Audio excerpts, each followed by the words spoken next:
Hello दोस्तों, नमस्ते। कैसे हैं आप सब? आशा करती हूँ आप सब स्वस्थ होंगे और मस्त होंगे। दोस्तों, मेरा नाम चंदन शर्मा है। मेरे यूट्यूब चैनल टीचिंग बाय चंदन शर्मा में आप सभी का स्वागत है।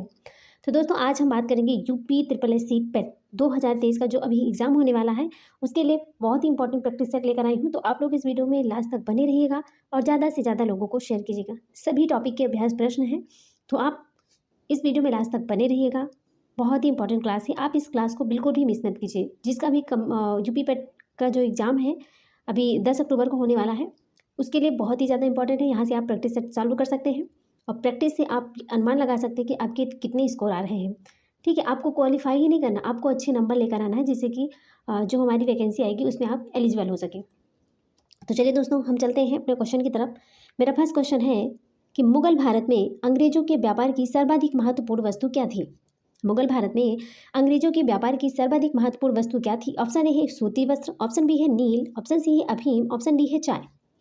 तो मुगल भारत में अंग्रेजों के व्यापार की जो सर्वाधिक महत्वपूर्ण वस्तु थी वो कौन सी थी? इसका राइट आंसर हो जाएगा ऑप्शन ए सूती वस्त्र। क्या थी? सूती वस्त्र थी। चलिए आगे देखते हैं। निम्नलिखित में से किसने लिखा है कि बाबर की मृत्यु विष देने से हुई? निम्नलिखित में से किसने लिखा है कि बाबर की जो मृत्यु है वो विष देने से हुई है? ऑप्शन ए है अबुल फजल, ऑप्शन बी है निजामुद्दीन अहमद, ऑप्शन सी है गुलबदन बेगम, ऑप्शन डी है अब्बास खां सरवानी। तो दोस्तों, इसका राइट आंसर हो जाएगा ऑप्शन सी गुलबदन बेगम। देखिए दोस्तों, गुलबदन बेगम जो थी, उन्होंने अपनी जो प्रसिद्ध कृति थी, उनकी प्रसिद्ध कृति कौन सी थी? हुमायूंनामा। क्या थी? हुमायूंनामा थी। हुमायूंनामा उनकी प्रसिद्ध कृति थी। कौन सी थी? हुमायूंनामा। हुमायूंनामा में इस बात का उल्लेख किया गया है कि बाबर की मृत्यु विष देने से हुई है। गुलबदन बेगम बाबर की बेटी थी। उनका जन्म कब हुआ था? तो 1523 ईस्वी के करीब हुआ था। 1523 ईस्वी के करीब हुआ था। चलिए नेक्स्ट देखते हैं। हिंदू भारत। हिंदू भारत की जनता के संदर्भ में हिंदू शब्द का सर्वप्रथम प्रयोग किया था यूनानियों ने, रोमवासियों ने, चीनियों ने या फिर अरबों ने? तो दोस्तों, इसका राइट आंसर हो जाएगा दोस्तों, इसका राइट आंसर हो जाएगा ऑप्शन डी, अरबों ने किया था। किसने किया था? अरबों ने किया था। चलिए आगे देखते हैं। निम्नलिखित तमिल ग्रंथों में किसे लघु वेद की संज्ञा दी गई है? निम्नलिखित तमिल ग्रंथों में लघु वेद की संज्ञा किसे दी गई है? ऑप्शन ए है नंदी कलम्बकम, ऑप्शन बी है कलिंग पुत्तिपाडी, ऑप्शन सी है पेरिया पुराणम, ऑप्शन डी है कुरल। इसका राइट आंसर हो जाएगा दोस्तों ऑप्शन डी, कुरल। क्या है? कुरल। देखिए, तमिल भाषा में जो रचित कुराल है, कुराल को लघु वेद की संज्ञा दी गई है। इसके जो रचयिता है कौन है? तो इसके रचयिता कौन है देख सकते हैं आप लोग, तिरु। इसके रचयिता हैं तिरुवल्लुर। कौन है? तिरुवल्लुर। तिरुवल्लुर है इसके रचयिता। और इस ग्रंथ में कुल कितने हैं? तो इस ग्रंथ में कुल 133 अध्याय हैं। कुल कितने? 133 अध्याय हैं। और अगर कविताएं की बात करें तो 1330 कविताएं हैं। 1330 कविताएं हैं और 133 अध्याय हैं। चलिए आगे देखते हैं। नेक्स्ट क्वेश्चन है मेरा कि 6ठी शताब्दी ईसा पूर्व का मत्स्य महाजनपद स्थित है। ऑप्शन ए है पश्चिमी उत्तर प्रदेश में, ऑप्शन बी है राजस्थान में, ऑप्शन सी है बुंदेलखंड में, ऑप्शन डी है रुहेलखंड में। बताइए दोस्तों, इसका राइट आंसर क्या हो जाएगा? आप प्लीज़ कमेंट बॉक्स में बता सकते हैं कि इसका राइट आंसर क्या होगा। 6ठी शताब्दी ईसा पूर्व का मत्स्य महाजनपद स्थित था। इसका right answer please tell me. दोस्तों, इसका राइट आंसर हो जाएगा ऑप्शन बी, राजस्थान। क्या होगा? राजस्थान। देखिए, ईसा पूर्व में जो था, ईसा पूर्व 6ठी शताब्दी में 16 बड़े राज्य थे जिन्हें महाजनपद कहा जाता था। किसे कहा जाता था? जिसको महाजनपद कहा जाता था। बौद्ध ग्रंथ अंगुत्तर निकाय में 16 महाजनपदों की सूची मिलती है और ये महाजनपद जो थे 16 वो थे। मैं 16 को काउंट कर देती हूँ, आप लोग सुन लीजिएगा या नोट डाउन भी कर सकते हैं। कुरु है, पांचाल है, सूरसेन है, वत्स है, कौशल है, मल्ल है, काशी है, अंग है, मगध है, वज्जी है, चेदी है, मत्स्य है, अश्मक है, अवंती है, गांधार है, कंबोज है। ये 16 महाजनपद हैं। चलिए आगे देखते हैं। नेक्स्ट क्वेश्चन पे चलते हैं कि भारत में ब्रिटेन के सभी संवैधानिक प्रयोगों में से सबसे कम समय तक चला। भारत में ब्रिटेन के सभी संवैधानिक प्रयोगों में से सबसे कम समय तक चला। ऑप्शन ए है 1861 का Indian council act, option B है 1892 का Indian council act, option C है 1909 का Indian council act, option D है 1919 का गवर्नमेंट ऑफ इंडिया एक्ट। तो दोस्तों, इसका राइट आंसर क्या हो जाएगा? इसका राइट आंसर ऑप्शन सी, 1919 का इंडियन काउंसिल एक्ट। भारत में ब्रिटेन के सभी संवैधानिक प्रयोगों में से सबसे कम समय तक कौन सा चला था? 1909 का इंडियन काउंसिल एक्ट। चलिए नेक्स्ट देखते हैं। आईएनए मुकदमे किसके काल में चलाया गया है? आईएनए जो मुकदमे हैं वो किसके काल में चलाया गया है? ऑप्शन ए है लॉर्ड वेबल, ऑप्शन बी है माउंटबेटन, ऑप्शन सी है कैनिंग, ऑप्शन डी है उपरोक्त में से कोई नहीं। इसका राइट आंसर क्या हो जाएगा दोस्तों? बताइए। इसका राइट आंसर हो जाएगा ऑप्शन ए, वेबल। आईएनए मुकदमा किसके काल में चलाया गया है? तो आईएनए जो मुकदमा है वो लॉर्ड वेबल के काल में चलाया गया था। मोस्ट इंपॉर्टेंट है क्वेश्चन। ठीक है दोस्तों। चलिए आगे चलते हैं। गांधी जी ने अपना दांडी मार्च कहाँ से शुरू किया है? गांधी जी ने अपना दांडी मार्च कहाँ से शुरू किया है? ऑप्शन ए है वर्धा से, ऑप्शन बी है साबरमती, ऑप्शन सी है खेड़ा, ऑप्शन डी है अहमदाबाद। तो दोस्तों इसका राइट आंसर क्या हो जाएगा? इसका राइट आंसर है ऑप्शन बी, साबरमती से। गांधी जी ने अपना दांडी मार्च कहाँ से शुरू किया है? साबरमती से। बहुत इंपॉर्टेंट है। देखिए थोड़ा सा इसमें हम डिटेल देख लेते हैं कि गांधी जी जो थे वो 12 मार्च, कब? 12 मार्च 1930 से, 12 मार्च 1930, 12 मार्च 1930, 12 मार्च 1930 को साबरमती आश्रम अहमदाबाद से अपने 78 अनुयायियों के साथ दांडी मार्च की शुरुआत की थी। 5 अप्रैल 1930 को गुजरात के नवसारी जिले के दांडी नामक गांव पहुंचे और 6 अप्रैल को प्रातः एक मुट्ठी नमक हाथ में लेकर नमक कानून का उल्लंघन किया और शमने अवज्ञा आंदोलन की शुरुआत भी की थी। ओके दोस्तों, चलिए आगे देखते हैं। नेक्स्ट क्वेश्चन है हमारा कि निम्नलिखित में से किस कारागार में पंडित राम प्रसाद बिस्मिल को फांसी दी गई है? बहुत इंपॉर्टेंट है कि निम्नलिखित में से किस कारागार में पंडित राम प्रसाद बिस्मिल को फांसी दी गई है? ऑप्शन ए है गोंडा, ऑप्शन बी है फैजाबाद, ऑप्शन सी है गोरखपुर, ऑप्शन डी है वाराणसी। इसका राइट आंसर हो जाएगा दोस्तों ऑप्शन सी, गोरखपुर में। गोरखपुर में राम प्रसाद बिस्मिल को फांसी दी गई थी। नेक्स्ट देखते हैं। निम्न में से कौन नेता है जो उग्रवादी नहीं था? ऑप्शन ए है बिपिन चंद्रपाल, ऑप्शन बी है बाल गंगाधर तिलक, ऑप्शन सी है WC बनर्जी, ऑप्शन डी है उनमें से कोई नहीं। तो दोस्तों इसका राइट आंसर हो जाएगा, इसका राइट आंसर है ऑप्शन सी, इसका राइट आंसर है ऑप्शन सी, WC बनर्जी। उग्रवादी नेता कौन सा नहीं था? तो उग्रवादी नेता देखिए लोकमान्य तिलक हो गए, अरविंद घोष, बिपिन चंद्रपाल, लाला लाजपत राय आदि जो प्रमुख नेता है वो उग्रवादी थे। जबकि व्योमेश चंद्र बनर्जी जो थे वो उग्रवादी कांग्रेसी नेता नहीं थे, उग्रवादी कांग्रेस नेता नहीं है WC बनर्जी। बाकी बिपिन चंद्रपाल, बाल गंगाधर तिलक, अरविंद घोष, लोकमान्य तिलक, लाला लाजपत राय, ये सारे जो है वो उग्रवादी नेता थे। चलिए आगे देखते हैं। 2000 से 2005 की अवधि में वन क्षेत्र का सर्वाधिक ह्रास जहां देखा गया है वह कौन सा है? ऑप्शन ए है ब्राजील, ऑप्शन बी है इंडोनेशिया, ऑप्शन सी है सूडान, ऑप्शन डी है जैम्बिया। तो दोस्तों इसका राइट आंसर हो जाएगा ऑप्शन ए, ब्राजील में। ठीक है, ऑप्शन ए ब्राजील। चलिए नेक्स्ट देखते हैं। नेक्स्ट क्वेश्चन हमारा, निम्नलिखित में से कौन सा देश नील नदी द्वारा अपवाहित नहीं होता है? अपवाहित नहीं होता, नहीं पूछा गया है। आप लोग प्लीज़ क्वेश्चन को जब आप सॉल्व करेंगे वहाँ पर, जब एग्जाम हॉल में जाएंगे वहाँ पर जब आपको पेपर मिलेगा, बुकलेट मिलेगी, तो वहाँ पर सबसे पहले आप पूरा ठंडे दिमाग से आप पहले बुकलेट को ओपन करेंगे, उसके बाद में आप ठंडे दिमाग से सारे क्वेश्चन को आप एक नज़र में देखेंगे। लेकिन हाँ, सबसे ज़रूरी बात यह है कि आप नहीं वाले क्वेश्चन को जरूर देखिएगा ध्यान से, क्योंकि यहाँ पर जो नहीं पूछा है तो बच्चे क्या करते हैं, हाँ का रिप्लाई दे देते हैं। कहीं हाँ पूछा गया है तो वहाँ पर नहीं। तो क्वेश्चन को आप प्लीज़ अच्छे से पहले रीड करना, उसके बाद में उसका आंसर दीजिएगा। ठीक है, चलिए आगे देखते हैं कि हमारा क्वेश्चन है कि निम्नलिखित में से कौन सा देश नील नदी के द्वारा अपवाहित नहीं होता है? ऑप्शन ए है चाड, ऑप्शन बी है इथोपिया, ऑप्शन सी है सूडान, ऑप्शन डी है युगाड़ा। दोस्तों इसका राइट आंसर हो जाएगा ऑप्शन ए, चाड। नेक्स्ट चलते हैं। निम्नलिखित राज्यों में से कौन सबसे बड़ा रबर उत्पादक राज्य है? बहुत इंपॉर्टेंट क्वेश्चन है कि निम्नलिखित में से कौन सा राज्य है जो सबसे बड़ा रबर उत्पादक राज्य है? ऑप्शन ए है कर्नाटक, ऑप्शन बी है तमिलनाडु, ऑप्शन सी है केरल, ऑप्शन डी है महाराष्ट्र। तो दोस्तों इसका राइट आंसर हो जाएगा ऑप्शन सी, केरल। केरल जो राज्य है वो सबसे बड़ा रबर उत्पादक राज्य है। नेक्स्ट क्वेश्चन पे चलते हैं कि सूची फर्स्ट को सूची सेकंड से सुमेलित कीजिए और नीचे दिए गए कोड से सही उत्तर का चयन कीजिए। देखिए यहाँ पर पर्वतीय दर्रा दिया गया है और राज्य, तो कौन कौन सा दर्रा कौन कौन से राज्य में है? माना दर्रा सिक्किम, नाथुला जम्मू कश्मीर, जोजिला हिमाचल प्रदेश, सिपकीला उत्तराखंड में। तो यहाँ पर देखिए जो माना दर्रा कहाँ है? तो माना जो है उत्तराखंड से है। ठीक है, 1 का 4 इसमें पहला ऑप्शन तो गलत ही हो गया। अब 2 3 4 बचा है, तो 4 2 4 सब में है। और नाथुला कहाँ पर है? तो नाथुला आप देख सकते हैं सिक्किम में है।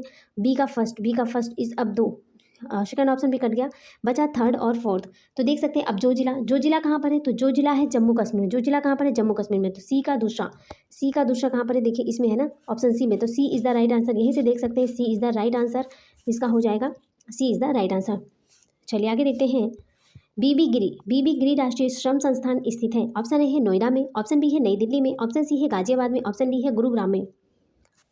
तो दोस्तों इसका राइट आंसर हो जाएगा ऑप्शन ए, नोएडा में। बीबी गिरी राष्ट्रीय श्रम संस्थान कहाँ पर स्थित है? नोएडा में। चलिए आगे देखते हैं। नेक्स्ट क्वेश्चन है हमारा कि भारत में जनसंख्या में 10 की वृद्धि सर्वाधिक रही है। जनसंख्या से 1-2 क्वेश्चन बहुत ज़्यादा पूछे जाते हैं। प्रैक्टिस में देख सकते हैं कि यहाँ से क्वेश्चन बहुत ही ज़्यादा पूछे जाते हैं। 1-2 क्वेश्चन तो पूछे जाते हैं, कंपलसरी है, पूछते जाते हैं जनसंख्या से। ओके, भारत में जनसंख्या की 10 की वृद्धि दर सर्वाधिक रही है। ऑप्शन ए है 1951 से 61 में, ऑप्शन बी है 1961 से 71 में, ऑप्शन सी है 1971 से 81 में, ऑप्शन डी है 1991 से 2001।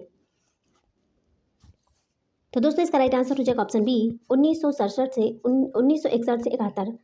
देखिए 1961 से 71। देखिए दोस्तों 1951 से 61 इस दशक में क्या हुआ था, भारत की जनसंख्या जो थी वो 22.5% की वृद्धि थी। और 61 से 71 में क्या हुआ था, इस दशक में भारत की जनसंख्या में 24.80% की वृद्धि हुई। सर्वाधिक वृद्धि इसी में हुई थी। सर्वाधिक वृद्धि की बात करें तो सर्वाधिक जो वृद्धि थी वो 1961 से 71 के बीच में हुई थी। कब हुई थी? 1961 से 71 के बीच में हुई थी। चलिए नेक्स्ट क्वेश्चन पे चलते हैं कि निम्नलिखित में से कौन सर्वोदय योजना की रूपरेखा तैयार करने में सम्मिलित था। निम्नलिखित में से कौन सर्वोदय योजना की रूपरेखा तैयार करने में सम्मिलित था। Option A M N Roy, option B है जयप्रकाश नारायण, ऑप्शन सी है मोरारजी देसाई, ऑप्शन डी है श्रीमन नारायण अग्रवाल। इसका राइट आंसर हो जाएगा दोस्तों ऑप्शन बी जयप्रकाश नारायण। देखिए सर्वोदय से तात्पर्य होता है, सर्वोदय से तात्पर्य क्या होता है, सर्वोदय का मीन्स होता है सर्वोदय का मतलब होता है सबके कल्याण से। किसे है? सर्वोदय से तात्पर्य होता है सबके कल्याण से। यह गांधी दर्शन का मुख्य हिस्सा है। इसी से प्रेरणा लेकर जयप्रकाश नारायण ने आर्थिक विकास के लिए सर्वोदय योजना जो थी 1950 में, सर्वोदय योजना 1950 की रूपरेखा तैयार की थी। चलिए नेक्स्ट देखते हैं। राउरकेला इस्पात संयंत्र की स्थापना हुई थी। राउरकेला इस्पात संयंत्र की स्थापना की थी। ऑप्शन है यूनाइटेड किंगडम के सहयोग से, ऑप्शन बी है रूस के सहयोग से, ऑप्शन सी है संयुक्त राज्य अमेरिका के सहयोग से, ऑप्शन डी है जर्मनी के सहयोग से। तो दोस्तों इसका राइट आंसर हो जाएगा ऑप्शन डी जर्मनी के सहयोग से। राउरकेला इस्पात संयंत्र की स्थापना हुई थी जर्मनी के सहयोग से। राउरकेला जो इस्पात है, राउरकेला इस्पात संयंत्र की स्थापना जर्मनी के सहयोग से 1955 में हुई थी। कब हुई थी? 1955 में इसकी स्थापना हुई थी। चलिए नेक्स्ट क्वेश्चन पे चलते हैं कि राष्ट्रीय विकास परिषद कब गठित की गई थी। राष्ट्रीय विकास परिषद कब गठित की गई थी? ऑप्शन ए है 26 जनवरी 1950, ऑप्शन बी है 15 मार्च 1950, ऑप्शन सी है 6 अगस्त 1951, ऑप्शन डी है 6 अगस्त 1952 में। तो दोस्तों इसका राइट आंसर हो जाएगा ऑप्शन डी 6 अगस्त 1952 को राष्ट्रीय विकास परिषद गठित हुई थी। बहुत ही इंपॉर्टेंट है ये। चलिए नेक्स्ट क्वेश्चन पे चलते हैं कि 1 रुपये के भारतीय नोट पर किसके हस्ताक्षर होते हैं। बहुत ही इंपॉर्टेंट क्वेश्चन है ये। बहुत यूपीएससी का एग्जाम यूपीपीसीएस में भी क्वेश्चन पूछा गया था कि 1 रुपये के भारतीय नोट पर किसके हस्ताक्षर होते थे। ऑप्शन है गवर्नर भारतीय रिजर्व बैंक, ऑप्शन बी है सचिव वित्त मंत्रालय, ऑप्शन सी है वित्त मंत्री, ऑप्शन डी है उपयुक्त में से कोई नहीं। तो दोस्तों इसका राइट आंसर हो जाएगा ऑप्शन बी सचिव वित्त मंत्रालय के जो सचिव होते हैं उनके 1 रुपये के भारतीय नोट पर हस्ताक्षर होते हैं वित्त मंत्रालय के सचिव का। ओके, किसका होता है? वित्त मंत्रालय के सचिव का होता है। चलिए आगे देखते हैं। नेक्स्ट क्वेश्चन है हमारा कि निम्नलिखित में से किस संविधान संशोधन अधिनियम में नगर पालिकाओं को संवैधानिक परिस्थिति की गई है। ऑप्शन ए है संविधान 73वां संशोधन अधिनियम 1992, ऑप्शन बी है 74वां संविधान संशोधन 1992, ऑप्शन सी है 75वां संशोधन अधिनियम 1993, ऑप्शन डी है उपरोक्त में से कोई नहीं। तो दोस्तों इसका राइट आंसर दीजिए प्लीज़ इसका रिप्लाई दीजिए कि जो निम्नलिखित में से किस संविधान संशोधन अधिनियम में नगर पालिकाओं का संवैधानिक परिस्थिति की गई है। बहुत इंपॉर्टेंट क्वेश्चन है, आप प्लीज़ इसका रिप्लाई दीजिए। देखिए दोस्तों इसका हम थोड़ा डिटेल में देख सकते हैं। इसका जो राइट आंसर हो जाएगा, इसका राइट आंसर है ऑप्शन बी 74वां संविधान संशोधन अधिनियम 1992। देखिए दोस्तों संविधान में 74वें संविधान संशोधन विधेयक 1992 के द्वारा नगर पालिका को संवैधानिक स्थिति प्रदान की गई है। अब संविधान संशोधन के द्वारा एक नया भाग 9 का और एक नई अनुसूची 12वीं अनुसूची जोड़कर शहरी क्षेत्र की नगर पालिकाओं को संवैधानिक दर्जा प्रदान किया गया है। अब 73वें संविधान संशोधन में ग्राम पंचायतों का प्रावधान किया गया और 75वें संविधान संशोधन अधिनियम में 1993 में कब 1993 द्वारा राज्य स्तर पर मकान मालिकों के विवादों को सुलझाने के लिए राज्य ट्रिब्यूनलों के गठन की व्यवस्था की गई है। उम्मीद करती हूँ कि आपको समझ में आ गया होगा। बहुत इंपॉर्टेंट क्लास है। प्लीज़ दोस्तों आप चैनल पर अगर पहली बार विजिट कर रहे हैं या पहली बार हमें सुन रहे हैं तो प्लीज़ चैनल को लाइक कर दीजिए, शेयर कर दीजिए और चैनल पर अगर पहली बार विजिट कर रहे हैं तो प्लीज़ सब्सक्राइब कर दीजिए जिससे दूसरों को भी बेनिफिट मिल सके। दोस्तों बहुत इंपॉर्टेंट क्लास है। पेट की क्लास कंटिन्यू अब चलेगी जब तक एग्जाम नहीं हो जाते, तब तक हम प्रैक्टिस सेट करने वाले हैं। और आप हमारे चैनल पर जाकर दोस्तों प्लेलिस्ट में जाकर हिस्ट्री पॉलिटी सारी क्लास और डेली करंट अफेयर की डेली मॉर्निंग में 6:30 बजे करंट अफेयर की इंपॉर्टेंट क्लास चलती है। तो आप लोग प्लेलिस्ट में जाकर वहाँ देख सकते हैं। एक भी क्लास को मिस मत कीजिएगा क्योंकि कोई भी एग्जाम है वहाँ पर करंट अफेयर का बहुत ही ज़्यादा रोल होता है। तो आप लोग डेली 15 मिनट से ज़्यादा करंट अफेयर की क्लास नहीं रहती है। तो आप लोग मॉर्निंग में जाकर वहाँ करंट अफेयर की क्लास अटेंड कीजिए और ज़्यादा से ज़्यादा लोगों को शेयर भी कीजिए। चलिए नेक्स्ट क्वेश्चन पे चलते हैं दोस्तों। नेक्स्ट क्वेश्चन है हमारा कि राज्य में जिला न्यायाधीश को निम्न में से कौन नियुक्त करता है। राज्य में जिला न्यायाधीश को निम्न में से कौन नियुक्त करता है? ऑप्शन ए है राज्य का राज्यपाल, ऑप्शन बी है भारत का राष्ट्रपति, ऑप्शन सी है राज्य का मुख्यमंत्री, ऑप्शन डी है राज्य के उच्च न्यायालय का मुख्य न्यायाधीश। दोस्तों इसका राइट आंसर हो जाएगा ऑप्शन ए राज्य का राज्यपाल। राज्य में जिला न्यायाधीश को निम्न में से कौन नियुक्त करता है? राज्य का जो राज्यपाल होता है वो राज्य में जिला न्यायाधीश को नियुक्त करता है। चलिए नेक्स्ट क्वेश्चन पे चलते हैं कि भारत के किसी राज्य में विधान परिषद का एक सृजन अथवा उसकी समाप्ति की जा सकती है। ऑप्शन ए है किसी राज्य के राज्यपाल की संस्तुति पर राष्ट्रपति द्वारा, ऑप्शन बी है संसद के द्वारा, ऑप्शन सी है राज्य विधानसभा के तत्संबंधी संकल्प पारित करने पर संसद के द्वारा, ऑप्शन डी है मंत्रिपरिषद की संस्तुति पर राज्य के राज्यपाल के द्वारा। दोस्तों इसका राइट आंसर हो जाएगा ऑप्शन सी राज्य विधानसभा के तत्संबंधी संकल्प पारित करने पर संसद के द्वारा। नेक्स्ट क्वेश्चन पे चलते हैं कि भारतीय संविधान में निम्न में से किस एक को मूल कर्तव्य के रूप में सम्मिलित नहीं किया गया? क्या पूछा गया है? नहीं पूछा गया है।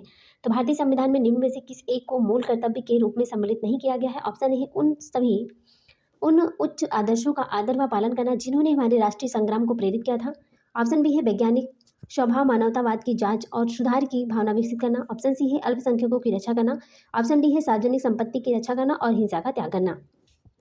दोस्तों इसका राइट आंसर हो जाएगा ऑप्शन सी अल्पसंख्यकों की रक्षा करना।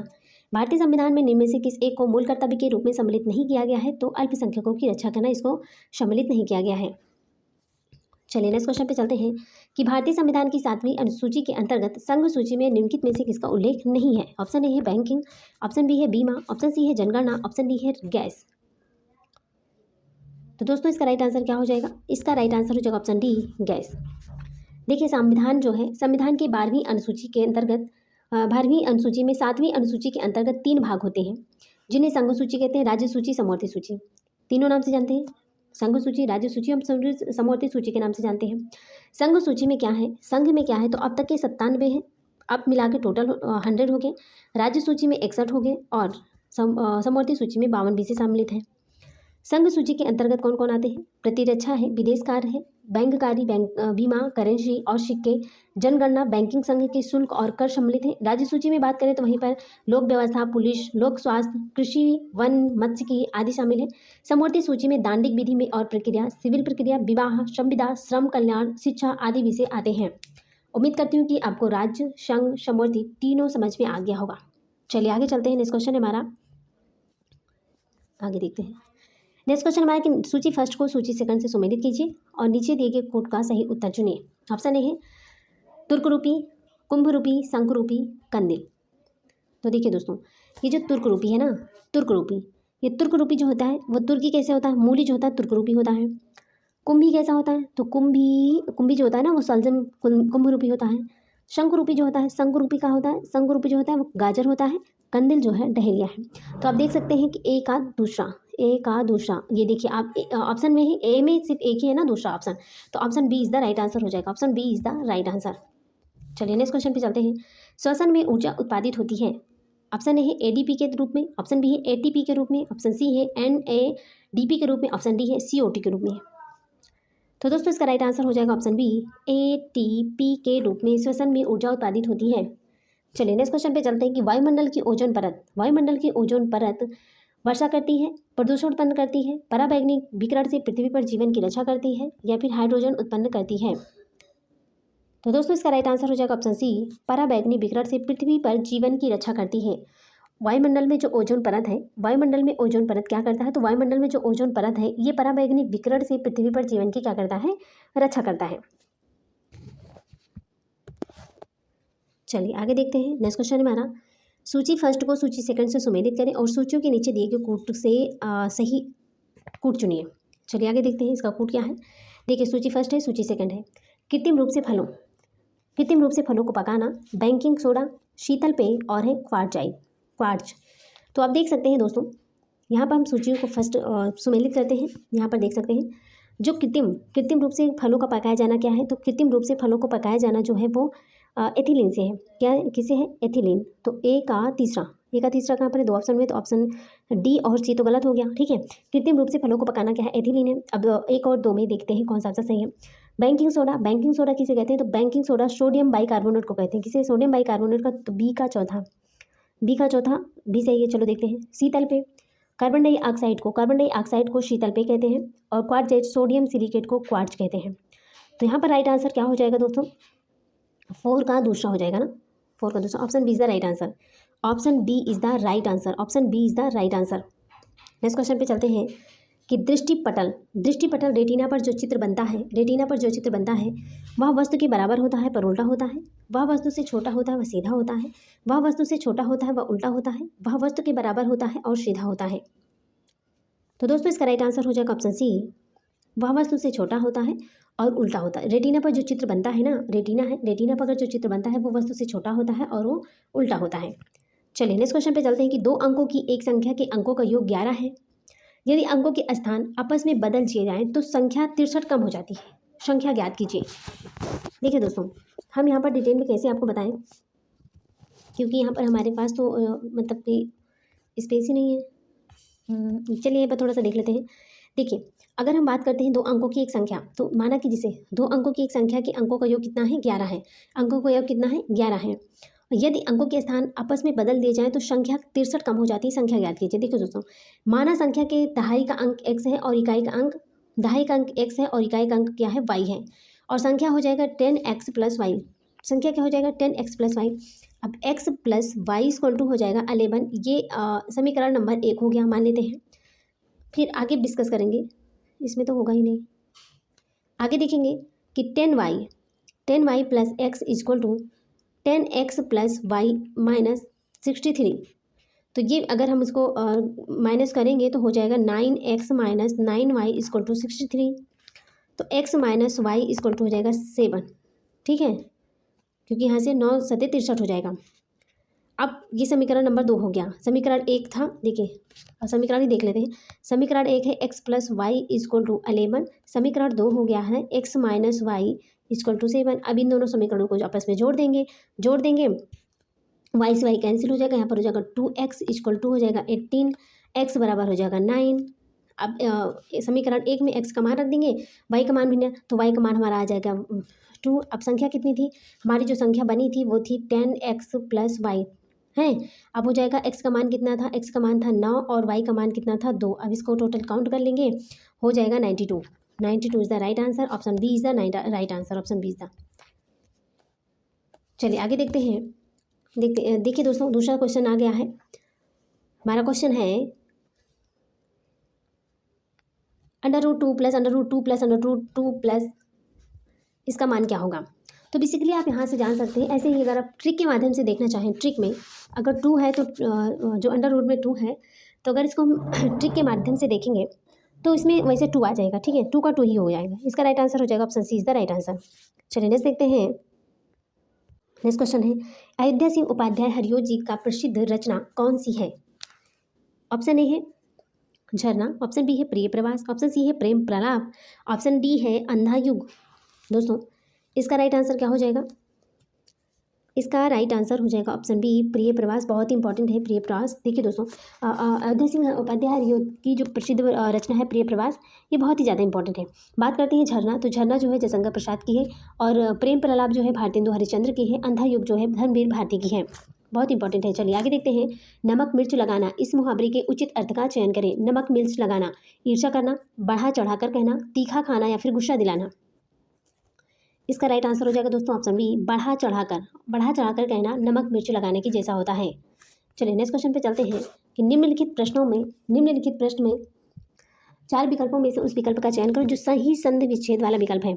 ऑप्शन ए है सु प्लस उक्ति, ऑप्शन बी है सु प्लस उक्ति, ऑप्शन सी है सु प्लस किति, ऑप्शन डी है सा प्लस उक्ति। तो दोस्तों इसका राइट आंसर हो जाएगा ऑप्शन ए सु प्लस उक्ति। सुक्ति का संधि विशेष सही होता है सु प्लस उक्ति होता है, सु प्लस उक्ति होता। चलिए नेक्स्ट देखते हैं कि निम्न वाक्य के किस भाग में त्रुटि है? मृत्यु के मुख में जा रहे व्यक्ति सदैव मत सच को बोलता है। मृत्यु के मुख में जा रहा व्यक्ति जो होता है सदैव सच बोलता है। ऑप्शन ए है जा रहा व्यक्ति, ऑप्शन बी है मृत्यु के मुख में, ऑप्शन सी है बोलता है, ऑप्शन डी है सदैव सच। इसमें जो गलत है, जिसमें त्रुटि हुई, जिस वाक्य में त्रुटि है उसको देखना है।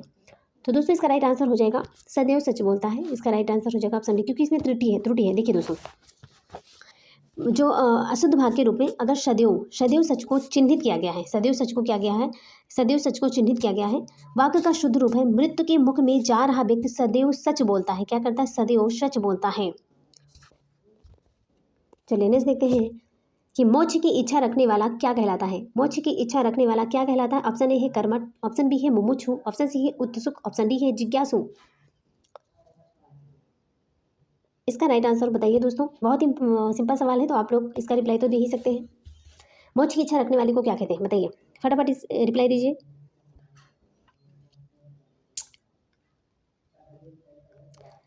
चलिए इसका राइट आंसर हो जाएगा ऑप्शन बी मुमुक्षु।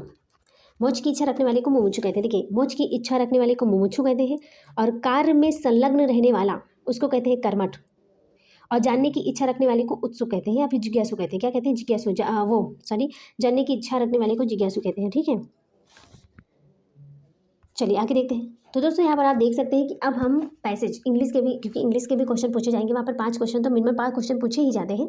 तो हम पहले पैराग्राफ पढ़ लेते हैं, इंग्लिश का पैराग्राफ। उसके बाद में जो भी क्वेश्चन है उसको अगर हम एक बार पैराग्राफ पढ़े रहेंगे तो क्वेश्चन का आंसर हम फटाक से दे देंगे। तो चलिए हम पहले रीड कर लेते हैं पैसेज को। पैसेज को अच्छे से पहले रीड करेंगे, उसके बाद में रीड करने के बाद उसका हम क्वेश्चन का आंसर के रिप्लाई दे देंगे। देखिए दोस्तों, read the passage, give below and answer the question that follow.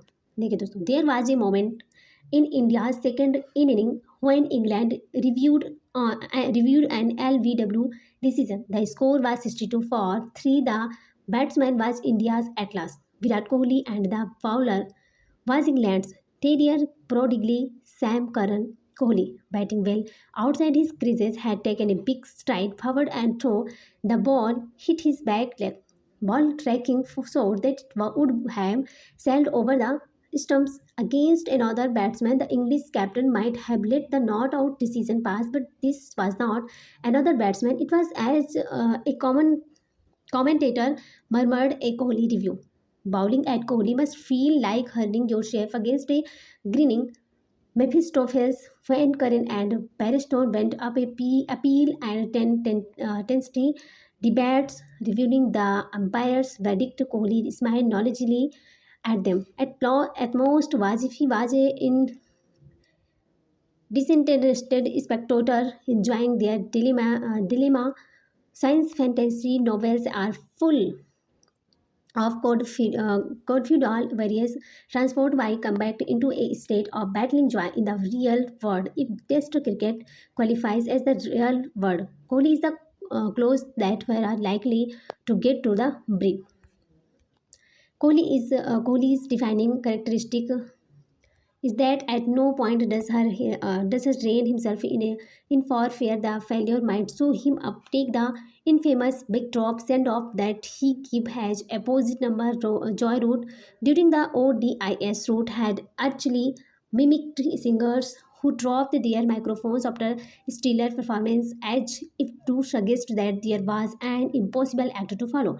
By dropping his bat on the pitch after a match-winning inning, to his credit, wrote later acknowledged that he had impressed himself, but Kohli was not going to let self-awareness after the fact to stand in the way of a good kicking. Having run route out with a brilliant throw, Kohli set about winding up the Edgbaston.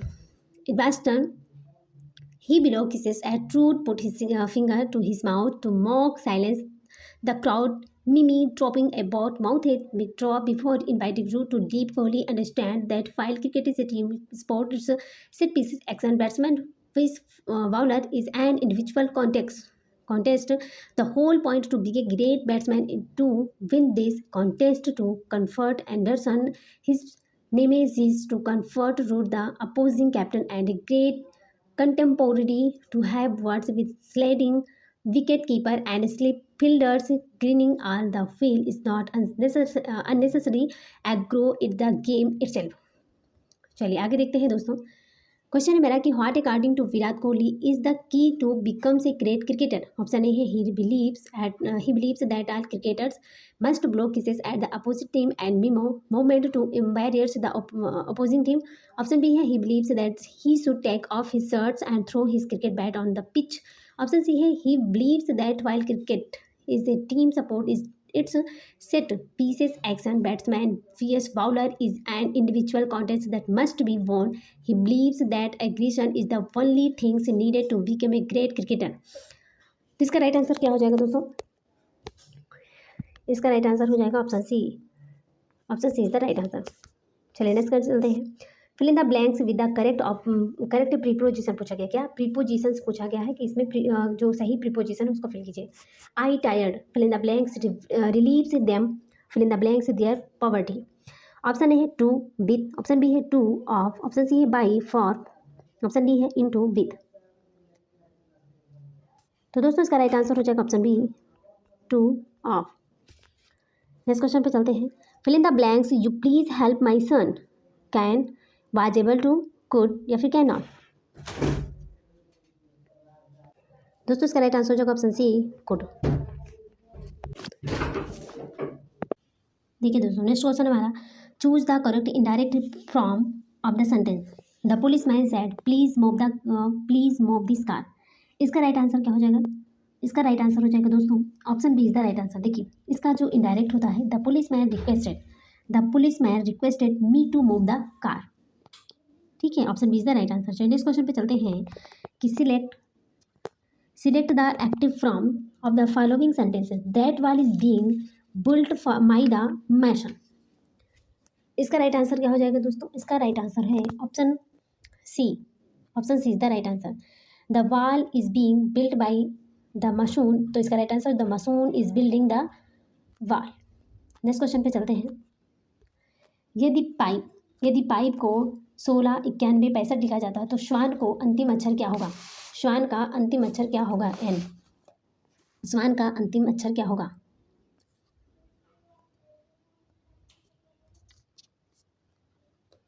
इसका right answer हो जाएगा option A, 4 हो जाएगा। Next question पे चलते हैं। सुबह के 6:43 बजे, सुबह के 6:43 घंटे की सुई और मिनट की सुई के बीच न्यून कोण का माप कितना होता है? ऑप्शन ए है 56 डिग्री, ऑप्शन बी है 78 डिग्री, ऑप्शन सी है 56.5 डिग्री, ऑप्शन डी है 21.5 डिग्री। तो दोस्तों इसका राइट आंसर हो जाएगा option C, 56.5 degree. Next question पे चलते हैं कि निर्देश दिए गए कथनों को सत्य माने भले ही वे सामान्यतः मान्य तथ्यों से भिन्न प्रतीत होते हैं, और उनके आधार पर तय कीजिए कि कौन से निष्कर्ष कथनों का तार्किक रूप से अनुसरण करते हैं। कथन है कि सभी गुड़िया उपहार हैं, सभी उपहार खिलौने हैं। निष्कर्ष है कि सभी उपहार खिलौने हैं, कुछ खिलौने उपहार हैं। ऑप्शन ए एक या तो 2 पालन करता है, ऑप्शन बी है दोनों 1 और 2 पालन करते हैं, ऑप्शन सी है केवल 1 पालन करता है, ऑप्शन डी है केवल 2 पालन करता है। तो दोस्तों इसका राइट आंसर हो जाएगा ऑप्शन बी, 1 और 2 दोनों पालन करता है। नेक्स्ट क्वेश्चन पे चलते हैं। उत्तर प्रदेश के किस विश्वविद्यालय को पूर्व का ऑक्सफोर्ड नाम से जाना जाता है? उत्तर प्रदेश का वो कौन सा विश्वविद्यालय है जिसको पूर्व का ऑक्सफोर्ड के नाम से जाना जाता है? ऑप्शन ए है बनारस हिंदू विश्वविद्यालय, ऑप्शन बी है अलीगढ़ मुस्लिम यूनिवर्सिटी, ऑप्शन सी है इलाहाबाद विश्वविद्यालय, ऑप्शन डी है लखनऊ विश्वविद्यालय। इसका राइट आंसर हो जाएगा दोस्तों ऑप्शन सी, इलाहाबाद विश्वविद्यालय को पूर्व का ऑक्सफोर्ड के नाम से जाना जाता है। चलिए नेक्स्ट क्वेश्चन पे चलते हैं। भारत में 30 जनवरी को किस दिवस के रूप में मनाया जाता है? भारत में 30 जनवरी को किस दिवस के रूप में मनाया जाता है? इसका राइट आंसर हो जाएगा ऑप्शन बी, शहीद दिवस को। 30 जनवरी को शहीद दिवस मनाया जाता है। 30 जनवरी को शहीद दिवस मनाया जाता है। चलिए नेक्स्ट क्वेश्चन पे चलते हैं कि प्रसिद्ध संगीतकार उस्ताद बिस्मिल्लाह खान किस संगीत वाद्य यंत्र से संबंधित हैं? प्रसिद्ध संगीतकार उस्ताद बिस्मिल्लाह खान किस संगीत वाद्य यंत्र से संबंधित है? इसका राइट आंसर क्या हो जाएगा दोस्तों? इसका राइट आंसर है ऑप्शन डी, शहनाई से। किसे है? शहनाई से है। नेक्स्ट क्वेश्चन पे चलते हैं। फ्लाई एस है, CO2 है, कार्बनिक कण के पदार्थ है, एस के लघुकण है या NOx है? फ्लाई एस क्या है? फ्लाई एस क्या है? इसका राइट आंसर हो जाएगा दोस्तों एस के लघुकरण है। Option C is the right answer, S के लघुकरण है। चलिए नेक्स्ट क्वेश्चन पे चलते हैं। सार्क की पहली बैठक कहाँ हुई थी? तो सार्क की जो पहली बैठक थी वो कहाँ फिर हुई थी? इसका राइट आंसर हो जाएगा दोस्तों ऑप्शन ए, ढाका बांग्लादेश में। नेक्स्ट क्वेश्चन पे चलते हैं। सौर परिवार का सबसे बड़ा ग्रह है, सौर परिवार का सबसे बड़ा ग्रह कौन सा है? इसका राइट आंसर हो जाएगा ऑप्शन सी, बृहस्पति है। सौर परिवार का सबसे बड़ा ग्रह कौन सा है? बृहस्पति ग्रह है। चलिए नेक्स्ट क्वेश्चन पे चलते हैं। किस समिति ने त्रिस्तरीय पंचायत प्रणाली की अनुशंसा की है? किस समिति ने त्रिस्तरीय पंचायत प्रणाली की अनुशंसा की है? इसका राइट आंसर हो जाएगा दोस्तों, इसका राइट आंसर हो जाएगा ऑप्शन डी, बलवंत राय मेहता समिति। बलवंत राय मेहता समिति ने त्रिस्तरीय पंचायत प्रणाली की अनुशंसा की है। नेक्स्ट देखते हैं कि नागार्जुन कौन थे? नागार्जुन कौन थे? नागार्जुन कौन थे? नागार्जुन एक बौद्ध दार्शनिक थे। Option D is the right answer. एक बौद्ध दार्शनिक नागार्जुन कौन थे? एक बौद्ध दार्शनिक थे। नेक्स्ट क्वेश्चन पे चलते हैं। नशीली दवाओं के दुरुपयोग और अवैध तस्करी के खिलाफ अंतर्राष्ट्रीय दिवस, जिसे विश्व ड्रग दिवस के रूप में जाना जाता है, जिसे संयुक्त राष्ट्र के द्वारा 26 जून को मनाया गया है, इसकी थीम क्या है? ऑप्शन ए है स्वास्थ्य और मानवीय संकटों में नशीली दवाओं की चुनौतियों का समाधान। ऑप्शन बी है व्यक्तियों को जागरूक करना। ऑप्शन सी है पर्यावरण के प्रति मानव को उत्तरदायी। ऑप्शन डी है नशीली दवाओं पर प्रतिबंध। इसका राइट आंसर हो जाएगा दोस्तों ऑप्शन ए, स्वास्थ्य और मानवीय संकटों में नशीली दवाओं की चुनौतियों का समाधान। नेक्स्ट क्वेश्चन पे चलते हैं। हाल ही में अंतर्राष्ट्रीय नाविक दिवस कब मनाया जाता है? अंतर्राष्ट्रीय नाविक दिवस कब मनाया जाता है? इसका राइट आंसर हो जाएगा ऑप्शन बी, 25 जून को अंतर्राष्ट्रीय नाविक दिवस मनाया जाता है। आगे देखते हैं। हाल ही में भारत में BLSR-SAM सतह से हवा में मार करने वाली जो मिसाइल का सफल परीक्षण किया गया है, वो कहाँ पर किया गया है? इसका राइट आंसर हो जाएगा दोस्तों ऑप्शन सी, उड़ीसा में। कहाँ पर? उड़ीसा में। हाल ही में भारत में उड़ीसा में BLSR-SAM सतह से हवा में मार करने वाली मिसाइल का सफल परीक्षण उड़ीसा राज्य में किया गया है। नेक्स्ट क्वेश्चन पे चलते हैं। हाल ही में अंतरिक्ष स्टार्टअप पारिस्थितिकी तंत्र पर एक राष्ट्रीय सम्मेलन का उद्घाटन किया गया है, वो कहाँ पर है? मुंबई में, नई दिल्ली, बेंगलुरु या इनमें से कोई नहीं? इसका राइट आंसर हो जाएगा ऑप्शन बी, न्यू दिल्ली में। कहाँ पर? न्यू दिल्ली में। नेक्स्ट क्वेश्चन पे चलते हैं। हाल ही में अत्याचार के पीड़ितों के समर्थन में अंतर्राष्ट्रीय दिवस कब मनाया जाता है? इसका राइट आंसर हो जाएगा ऑप्शन बी, 26 जून को। 26 जून को अंतर्राष्ट्रीय दिवस कब मनाया जाता है? अत्याचार के पीड़ितों के समर्थन में अंतर्राष्ट्रीय दिवस 26 जून को मनाया जाता है। नेक्स्ट क्वेश्चन पे चलते हैं। 19 जून 2022 को किस देश में जून टीथ फेस्टिवल मनाया गया था? तो जून टीथ फेस्टिवल कहाँ मनाया गया था? इसका राइट आंसर हो जाएगा दोस्तों अमेरिका में। कहाँ पर? Option D is the right answer, America में। इस क्वेश्चन पे चलते हैं। 18 जून 2022 को किस राज्य में मुख्यमंत्री मातृशक्ति योजना और पोषण सुधार योजना शुरू की गई है? इसका राइट आंसर हो जाएगा दोस्तों ऑप्शन डी, गुजरात में। नेक्स्ट क्वेश्चन पे चलते हैं। जून 2022 में कौन अंतर्राष्ट्रीय फुटबॉल इतिहास में संयुक्त 5वें सबसे ज़्यादा गोल करने वाले खिलाड़ी बन गए हैं? इसका राइट आंसर हो जाएगा option A, Cristiano Ronaldo. Next दोस्तों है। हाल ही में किस देश के तट पर दुनिया का सबसे बड़ा पौधा खोजा गया है? हाल ही में किस देश के तट पर दुनिया का सबसे बड़ा पौधा खोजा गया है? इसका राइट आंसर हो जाएगा ऑप्शन बी, ऑस्ट्रेलिया में। ऑस्ट्रेलिया में दुनिया का सबसे बड़ा पौधा खोजा गया है। चलिए नेक्स्ट क्वेश्चन पे चलते हैं। हाल ही में खबरों में रहा ऑपरेशन संकल्प किस सशस्त्र बल से संबंधित है? ऑपरेशन संकल्प बल था, ऑपरेशन संकल्प किस सशस्त्र बल से संबंधित था? इसका राइट आंसर हो जाएगा दोस्तों ऑप्शन सी, भारतीय नौसेना। नेक्स्ट क्वेश्चन पे चलते हैं। राष्ट्रपति चुनाव 2022 के लिए भाजपा के नेतृत्व वाली सत्ताधारी एनडीए ने किसे अपना उम्मीदवार घोषित किया है?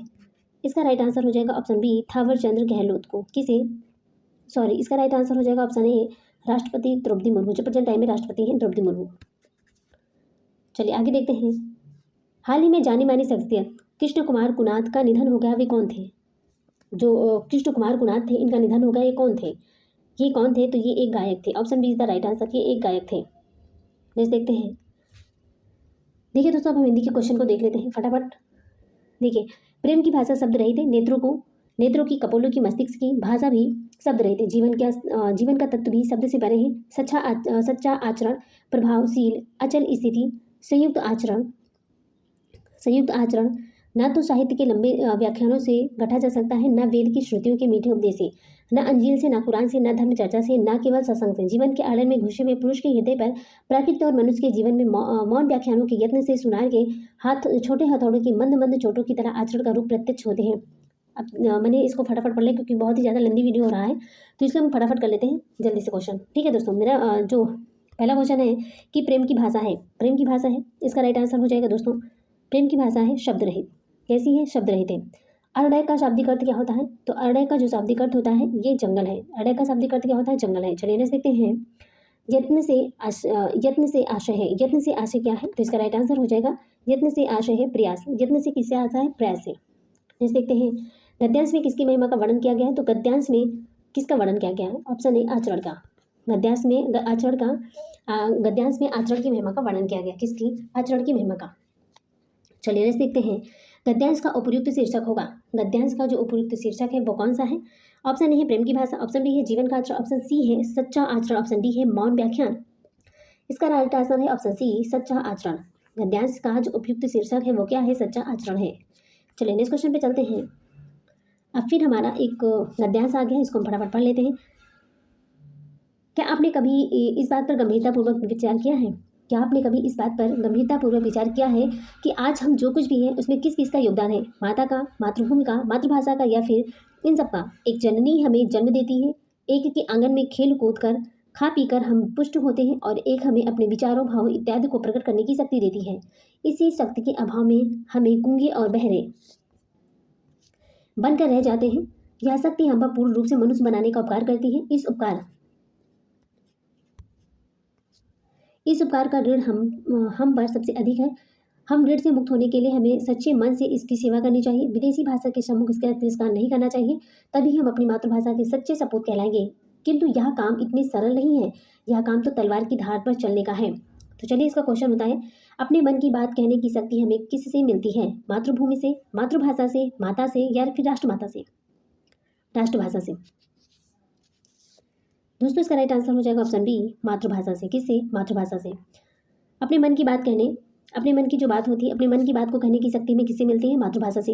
नेक्स्ट क्वेश्चन है कि हम पर मातृ ऋण है क्योंकि माता ने हमें जन्म दिया है, बोलना सिखाया है, पाला पोषा है, विचार करना सिखाया है। इसका राइट आंसर हो जाएगा ऑप्शन ए, जन्म दिया है। हम पर मातृ ऋण है क्योंकि हमें माता ने क्या किया है? जन्म दिया है। नेक्स्ट क्वेश्चन है कि हम अपना मातृ ऋण कैसे चुका सकते हैं? हम अपना मातृ ऋण कैसे चुका सकते हैं? माँ को धन देकर, माँ को धन्यवाद देकर, माँ की सेवा करके, या माँ की भाषा अपनाकर? दोस्तों इसका राइट आंसर क्या हो जाएगा? इसका राइट आंसर हो जाएगा ऑप्शन सी, माँ की सेवा करके। हम अपना मातृ ऋण कैसे चुका सकते हैं? माँ की सेवा करके। बाकी माँ को धन देकर ये गलत है, माँ को धन्यवाद देकर ये भी गलत है, माँ की भाषा अपनाकर ये भी गलत है, क्योंकि देखो माँ का कर्जा कोई नहीं उतार सकता। माँ माँ होती है ना दोस्तों? माँ होती है, माँ से बेहतर कोई नहीं है इस दुनिया में। चलिए आगे देखते हैं। नेक्स्ट क्वेश्चन हमारा कि मातृभाषा हमें क्या प्रदान करती है? सुरक्षा, गौरव, अन्न धन, या फिर प्रसिद्धि? इसका राइट आंसर हो जाएगा ऑप्शन सी, अन्न धन। मातृभूमि में क्या प्रदान करती है? मातृभूमि जो है वो हमें अन्न धन प्रदान करती है। नेक्स्ट क्वेश्चन पे चलते हैं। इस गद्यांश का मुख्य विषय क्या है? ये जो मैंने गद्यांश पढ़ा है इसका मुख्य विषय क्या है? मातृभक्ति, मातृभूमि, मातृसेवा, या फिर मातृभाषा? इसका राइट आंसर है दोस्तों ऑप्शन सी, मातृसेवा। इस गद्यांश का मुख्य विषय क्या है? मातृसेवा। चलिए तो दोस्तों यहाँ पर हमारी क्वेश्चन समाप्त होते हैं। Thanks for watching. दिल से बने रहने के दोस्तों, हमने अक्सर सारे टॉपिक जो है कवर कराया है। ये प्रैक्टिस सेट बहुत इंपॉर्टेंट है, तो हमने सारे कवर को सिर्फ मैंने ग्राफ वाले क्वेश्चन को छोड़कर बाकी मैंने पूरा practice A to Z clear करवा दिया है। तो आप लोग चैनल पर बने रहिएगा और ज़्यादा से ज़्यादा लोगों को शेयर कीजिए। चलिए दोस्तों अगर आप हमारे चैनल पर पहली बार विजिट कर रहे हैं, पहली बार हमें सुन रहे हैं, तो प्लीज़ दिल से लाइक कर दीजिएगा, कमेंट करिएगा, दिल से कमेंट कीजिएगा। जो भी आपके अंदर हमारे प्रति अच्छा है, बुरा है, जो भी है आप हमें कमेंट करके बताइएगा। और प्लीज़ हमें और इस वीडियो को ज़्यादा से ज़्यादा शेयर करो जिससे दूसरों को भी बेनिफिट मिल सके। तो दोस्तों अगर आप हमारे चैनल पर पहली बार विजिट करें तो प्लीज़ चैनल को सब्सक्राइब कर दीजिएगा और बेल आइकन को जरूर प्रेस कर दीजिएगा, जिससे नेक्स्ट नोटिफिकेशन आप तक जरूर पहुँचे। तो चलिए दोस्तों मिलते हैं नेक्स्ट वीडियो में, तब तक के लिए bye bye, take care, see you.